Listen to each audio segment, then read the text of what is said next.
Some diplomatic developments, and 90 Somalis and 2 Kenyans landed at the Jomo Kenyatta International Airport this morning after being deported from the United States. The deportees arrived in the company of U.S. security officials aboard an American charter airline, and the Somali deportees proceeded to Somalia aboard a Juba Airline. Well, this has fueled speculation that President Donald Trump's crackdown on illegal immigrants in the U.S. has taken effect, as promised on his campaign trail.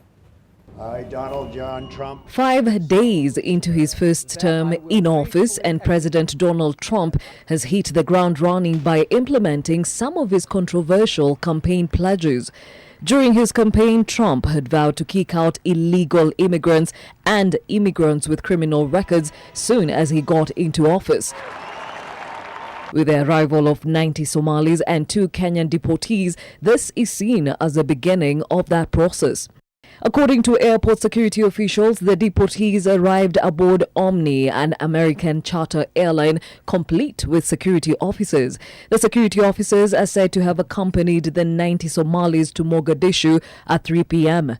Reports indicate that the deportees had served time for various charges, with the 2 Kenyans, a man and a woman, having served jail term for drink driving charges.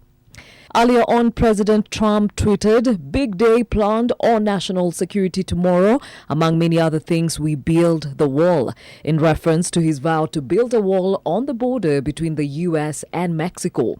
In line with security matters, this week Trump is expected to sign several executive orders pertaining immigration and border security. The orders, among other things, will also restrict immigration and access to the U.S. for refugees and visa holders from 7 African and Middle Eastern countries, including Syria, Yemen, and Iraq.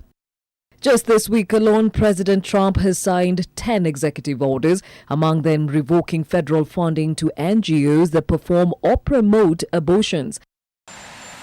On the business front, Trump signed an order to withdraw the U.S. from the Trans-Pacific Partnership, which he argues was harmful to American workers and manufacturing. Gladys Gashanja, NTV.